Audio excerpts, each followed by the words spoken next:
प्यार का बंधन। पूर्णिमा आज बहुत खुश नजर आ रही थी क्योंकि उसके भैया पूरे 5 साल बाद राखी पर घर आ रहे थे। उसके भैया का नाम साहिल था, जो बेंगलुरु में एक सॉफ्टवेयर कंपनी में काम किया करता था। चूंकि नई नई नौकरी लगी थी, इसलिए छुट्टी मिलना मुश्किल हुआ करता था। पर इस बार साहिल ने 1 महीने पहले ही छुट्टी के लिए आवेदन लगा दिया था और वह आवेदन स्वीकृत भी हो चुका था। इसलिए साहिल इतने सालों बाद राखी के दिन घर वापस आ रहा था। माँ आपने भैया को फोन किया? उनकी ट्रेन कहाँ तक पहुँची? उन्हें तो मैंने पहले ही कहा था कि राखी से 1 दिन पहले आ जाएं। पर उनको तो राखी के दिन ही पहुँचना है।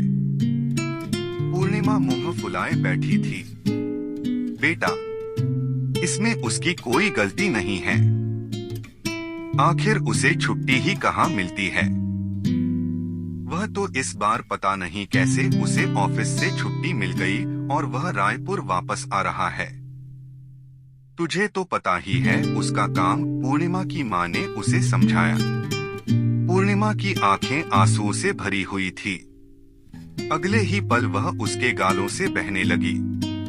आपको तो पता है ना माँ कि मैं भैया को कितना मिस करती हूँ। पूर्णिमा की माँ ने उसके सर पर हाथ फेरा और कहा, मिस तो मैं भी उसको बहुत करती हूँ। वैसे भी जब से तेरे पापा इस दुनिया से। वह आगे कुछ ना बोल सकी, पर दोनों की आंखें छलक उठी थी। तभी पूर्णिमा के मोबाइल की रिंगटोन बजने लगती है। आप कब तक पहुंच रहे हैं भैया? जल्दी आइए, मैं आपका इंतजार कर रही हूँ। दूसरी तरफ से आवाज आई, बस छूटकी 1 घंटे में ट्रेन रायपुर पहुंच जाएगी।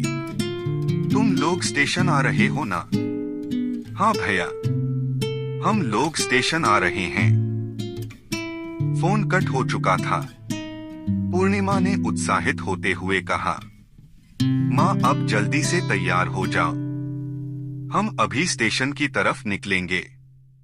पूर्णिमा एक मध्यम कद काठी की सुंदर नैन नक्श वाली लड़की थी। उसने एक गुलाबी रंग की कुर्ती पहन रखी थी, जिसमें उसकी खूबसूरती और भी निखर कर आ रही थी। जल्द ही वे लोग रायपुर स्टेशन के प्लेटफार्म नंबर 4 पर खड़े थे। बेंगलुरु एक्सप्रेस आकर प्लेटफार्म पर रुक चुकी थी।